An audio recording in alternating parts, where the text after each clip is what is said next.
శ్రావణంలో ఆదివారం రానే వచ్చింది. ఎంతమంది శ్రావణంలో ఆదివారం ఒక్క పొద్దు ఉంటారు? ఆదివారం, సోమవారం, నేనైతే 2 వారాలు ఉంటా. ఇక మొత్తానికైతే పరమాన్నం అయితే వండుతున్నా. మళ్ళీ శుక్రవారం వాయనం వేయాలి. వీళ్ళు ఎంతమంది వాయనం ఇస్తారు? అండ్ వాయనం ఇస్తే మీరు ఏమేమి చేస్తారో కూడా నాకు ఎక్స్ప్లెయిన్ చేయుర్రి. నేను కూడా చెప్తా, ఎందుకంటే ఆ రోజు వ్లాగ్ తీస్తా. ఇక మొత్తానికైతే దీపం ముట్టించి మల్లన్నకు కూడా కొబ్బరికాయ కొట్టిన. ఇక కర్రీ వండాలి. ఇవాళ పెళ్ళికి పోతున్నా కానీ వచ్చిన తర్వాత మళ్ళీ అండే ఓపిక అని చెప్పి ముందే వండుతున్నా. ఒక పొద్దు నేనే ఉన్నా కానీ అక్కడ పరమాన్నం నేను తినలే. ఎందుకంటే ఇప్పుడు మార్నింగే మేము ఇంకా పెళ్ళికి పోయేది ఉంది కాబట్టి ఇప్పుడు తింటే మళ్ళీ అప్పటి వరకు ఎట్లా అని చెప్పి అది మా ఆయననే అది పరమాన్నం తినమని నేను వట్టిగానే ఉన్నా. పెళ్ళికైన తర్వాత అక్కడ వెజ్ తోటి అక్కడనే ఒక పొద్దు ఇడిచిన అన్నట్టు.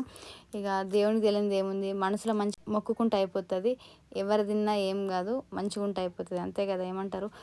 మీలో ఎంతమంది శ్రావణంలో ఇట్లా ఒక పొద్దు ఉంటారో కామెంట్ చేయుర్రి. అండ్ మస్తు మంది వాయనం ఇచ్చునంటే వచ్చిన వాళ్ళకి ఏదైనా ఇవ్వాలి స్పెషల్గా అని చెప్పి అంటారు. ఒకళ్ళని చూసి ఒకళ్ళు ఆగమవుతారు.